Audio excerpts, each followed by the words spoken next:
Rock Zone. Kawan J. DJ One. It's the group, homie. The mixtape show.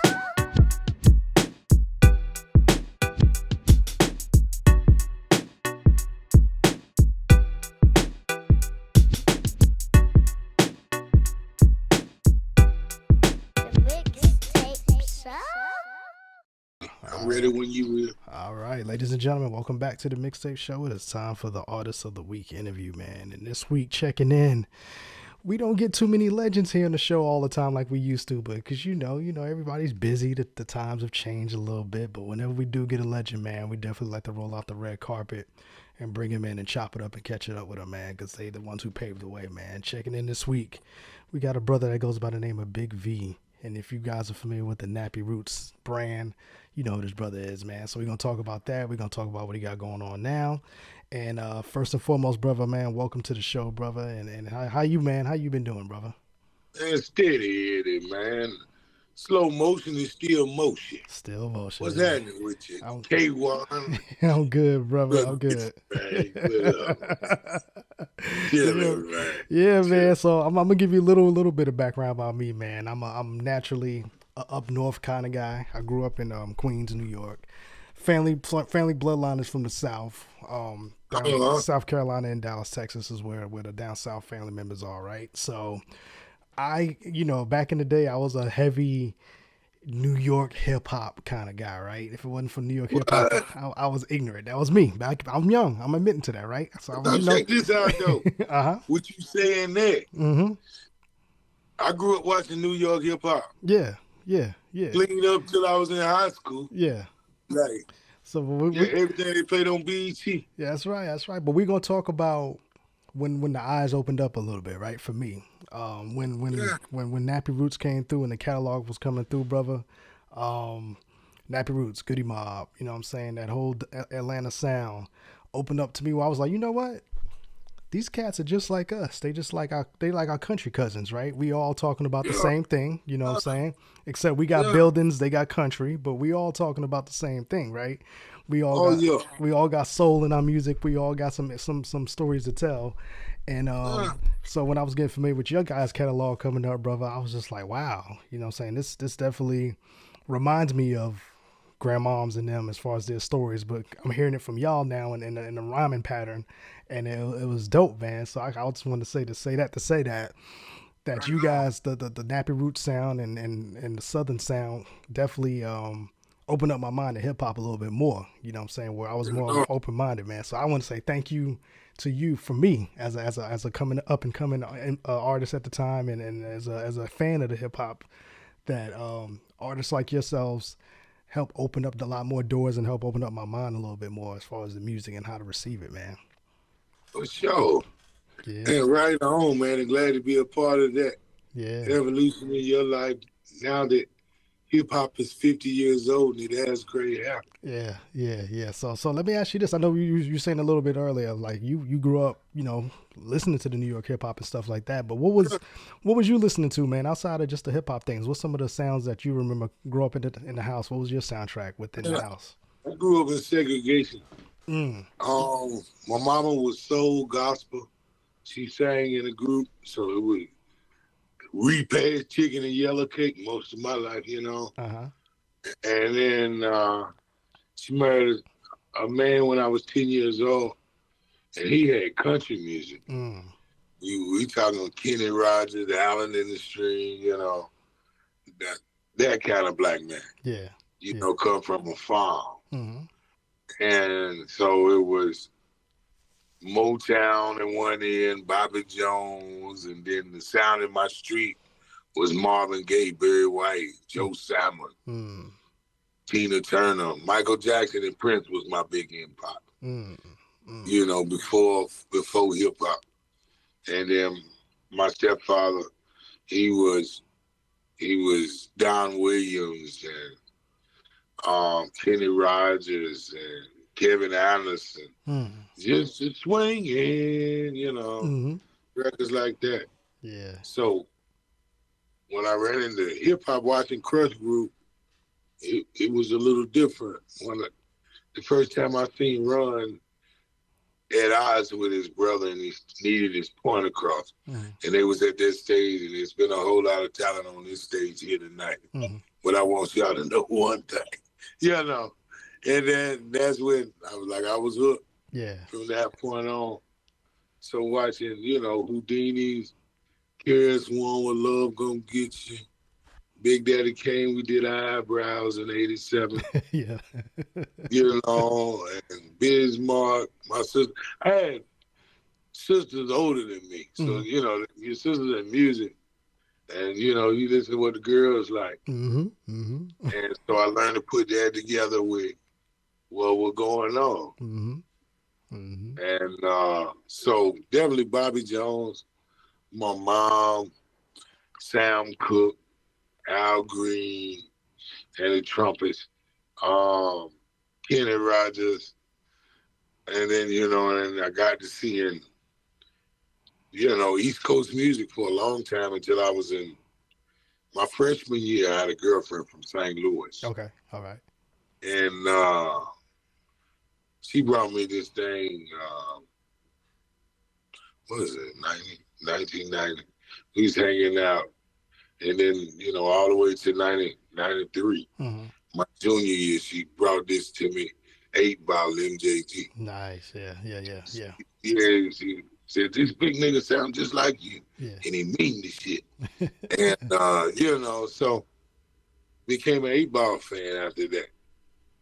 You know, after seeing Public Enemy and all the things they were doing on the East Coast in my 8th grade, watching Heavy D and all, and the Fat Boys, Buffy and Coop. So, you know, with more grads to obtain their albums, you know, MC Shan and Roxanne Shante.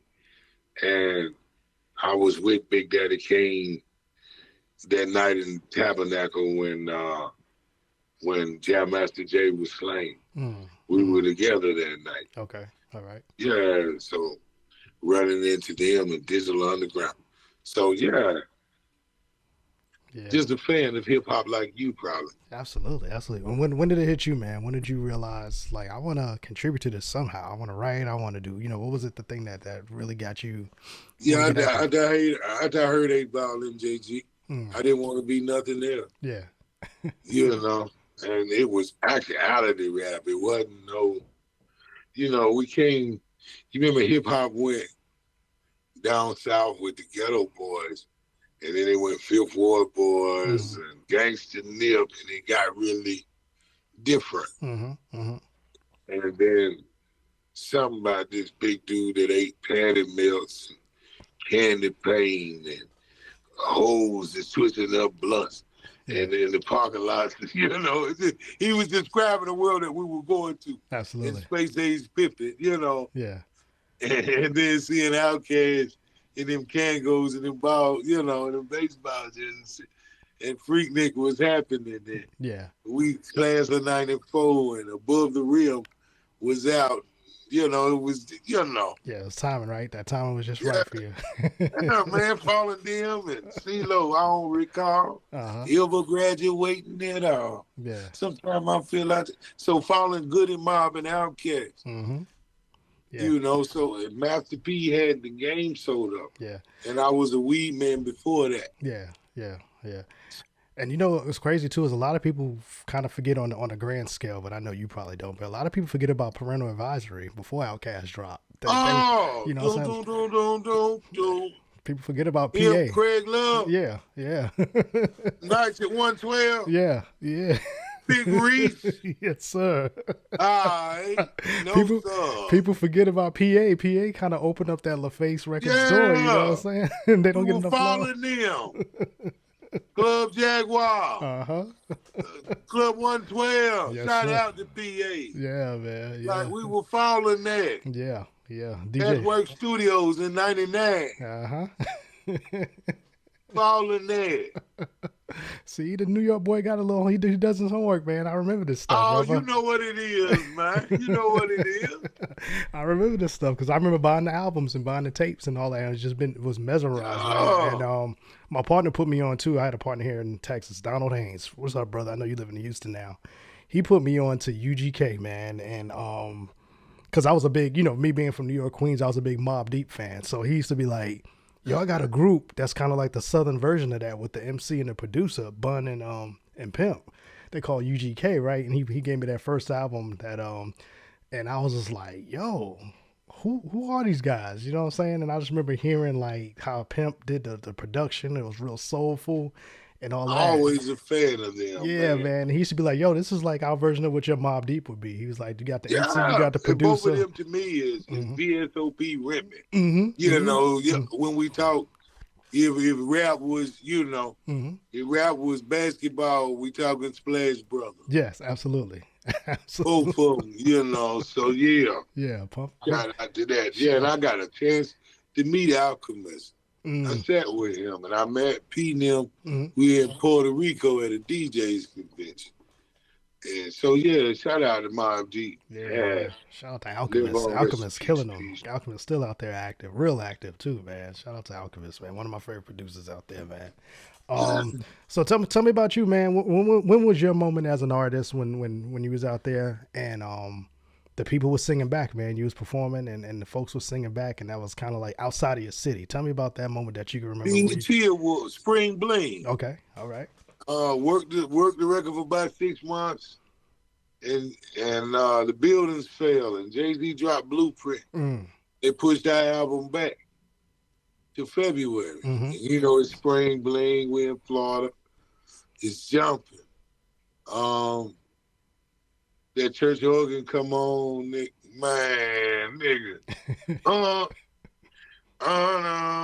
You know, and then you seeing what 11,000 people know your song by word. And it was like, wow.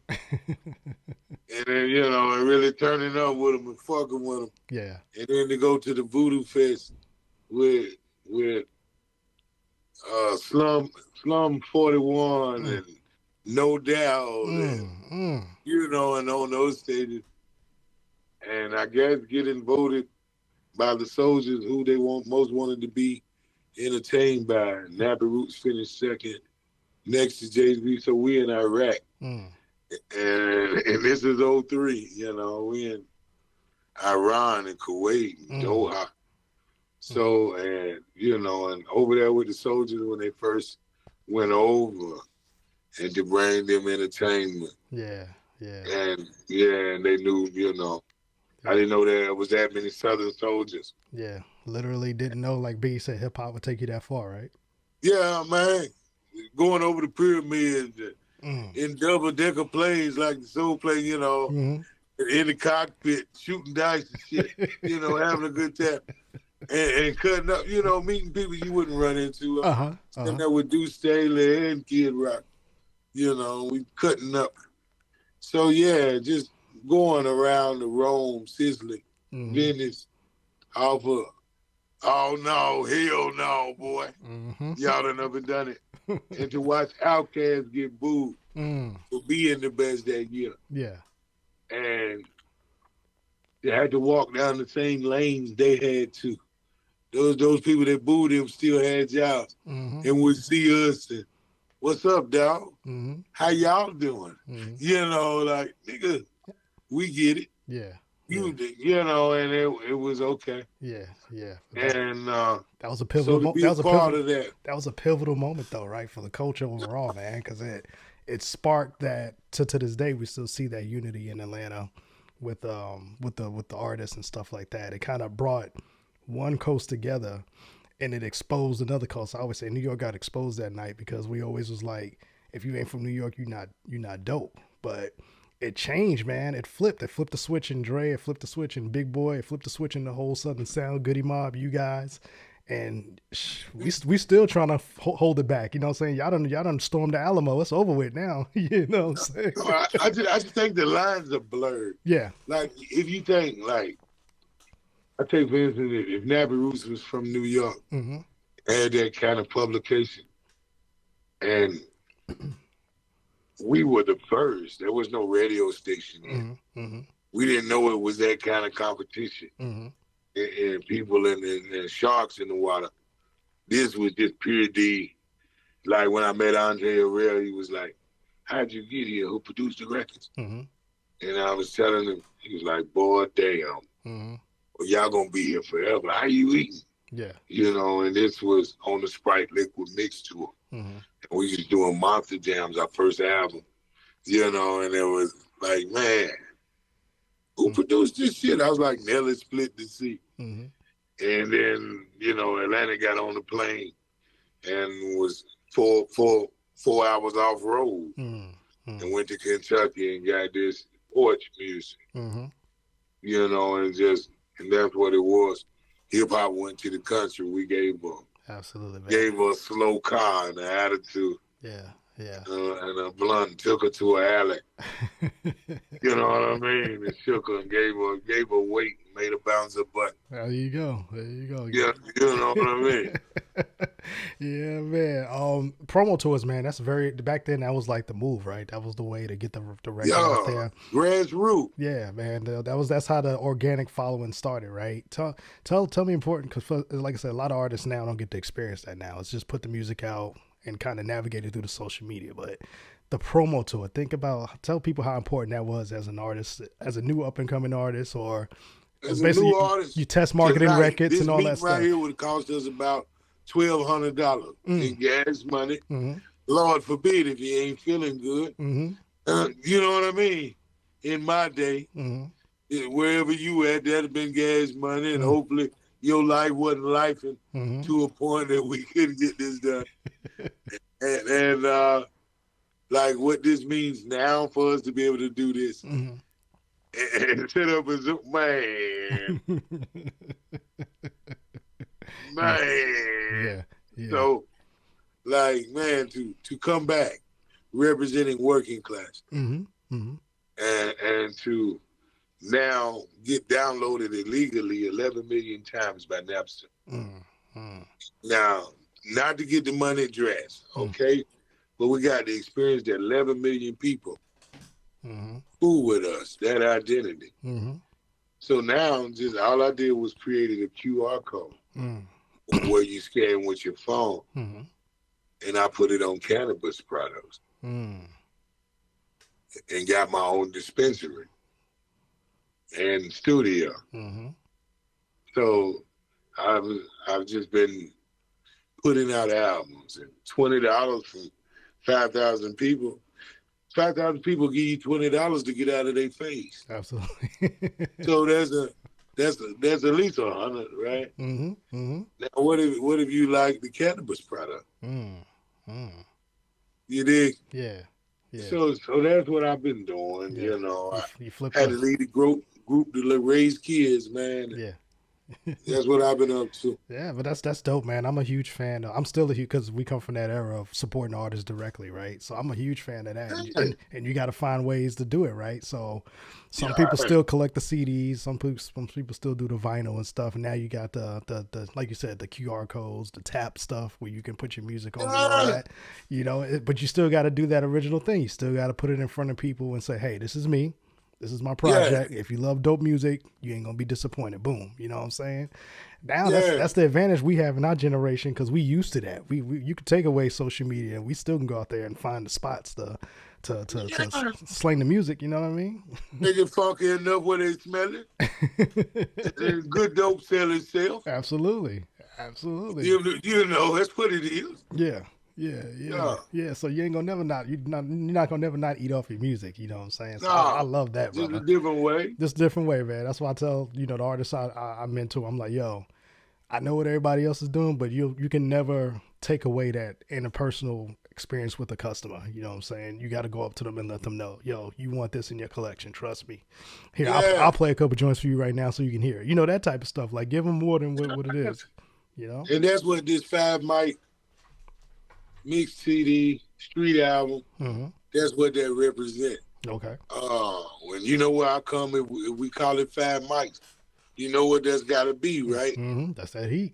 Heat. So yeah. You make no mistake. The last hard copy artist, you know, that's walking amongst us, that had a deal before Pro 2. You know. Yeah. I still got I got some CDs right here, some joints, some projects we releasing. I still out there, bro. I'm still hitting the record stores and all that. Mom and You pop, know how it all go, that, man. all of that, man. All of that, man. Good dope selling stuff. When did you drop that? When did the mixtapes drop? Oh, man, I got several of them I work out of here. Okay. On packaging, and it's just when people come and get the cannabis, the mental healing, they listen to what's going on. And I got several of them out. I got 38 Special. I got When You Own, They Can Tell. And, the 5 mic one. And everybody, classic songs like Plugs Don't Take Pictures. And, that's him. And Make Good Memories Before You Become One. Got several, Yeah. Now is each project, does it coincide with a certain strain that you got at the dispensary, or is it? Oh yeah. Okay. All right. Oh yeah, we got I got Vito's Heat and working on watermelon chicken and grits. Table for one. There you go. Yeah, so just different kind of sativas, post-traumatic syndrome, shit, nigga been to the war. Somebody done tried dope, but meth, and over at the methadone clinic is either you still gonna be on dope, but we gotta find what's going on. I'd rather find what's going on with a smart recovery. And that's what we're doing here. Instead of, how the kids, they go to alternative learning, but what made them all learn alternative was their home setting. So instead of just washing them up and clean them to go get dirty, we just house them, give them a pro look, like finding your you, identity. The thing Nappy Roots came to the game that when they was doing this country boy, where he even served was we had identity. And knowing who you are, you can't be them. So that's what we do right here when I'm talking about the foundation of working class. My mom twisted tobacco. My daddy was a garbage man. But you had to go every day and do things by repetition. Absolutely. Yeah. Absolutely. Yeah. Absolutely. So we not serving the Lord or whoever you're going to pray to, and you a routine. Yeah.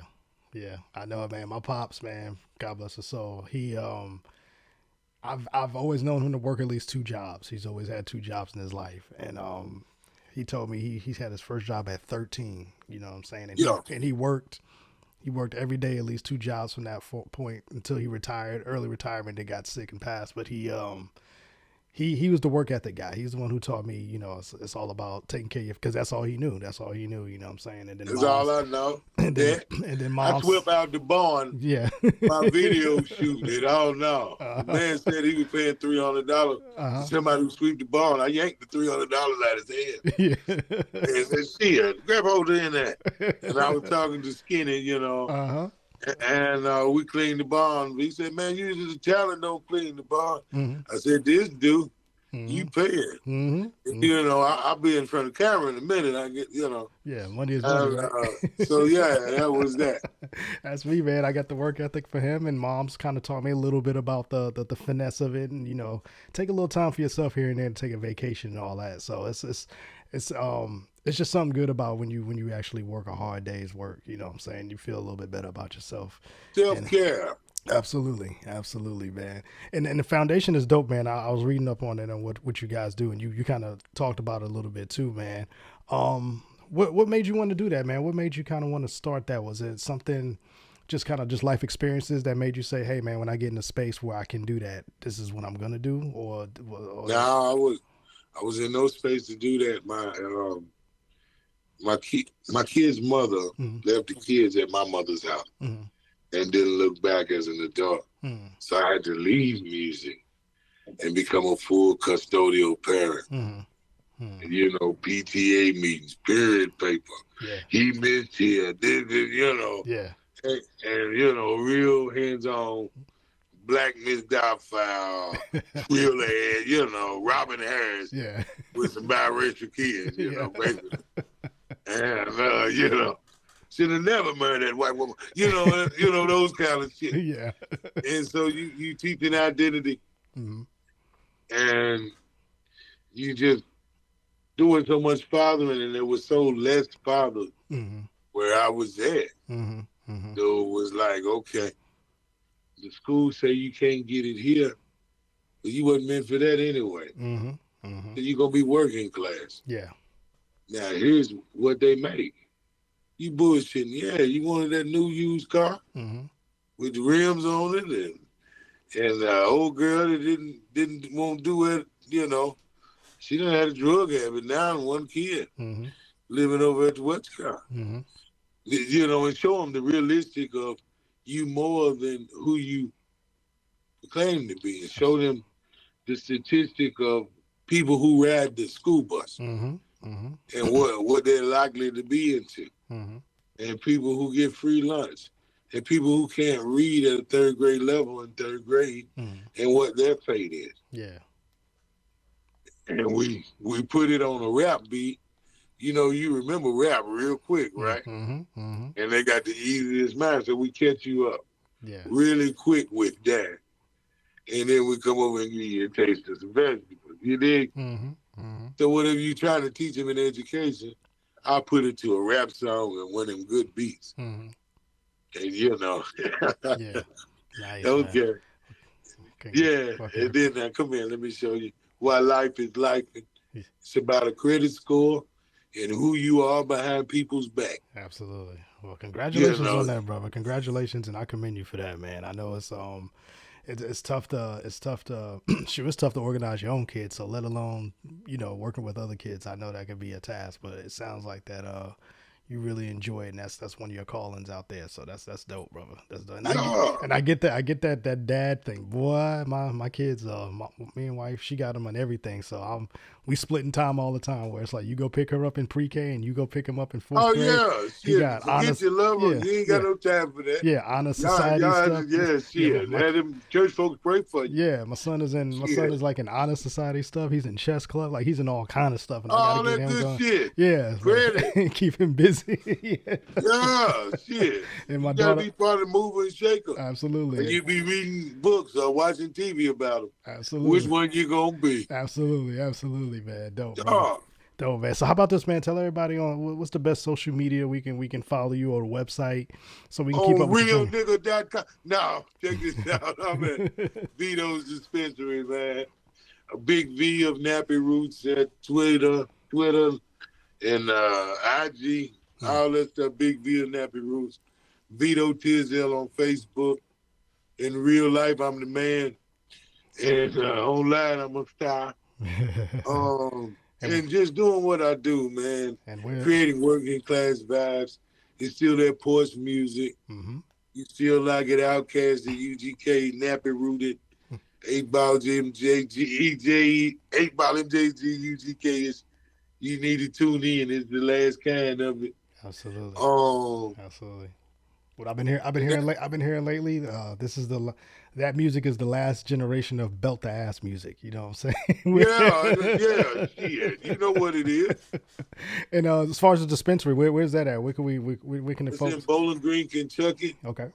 160 Suite A, River Place, Bowling Green, Kentucky, and I can drop it to you. All right. Wherever you at. There you go, man. And you can get it out. Support the business, man. Your brother's out there doing positive things. He's taking care of the people, you know what I'm saying, keeping them away from the pills and all that stuff, letting them do it the natural way, you know what I'm saying?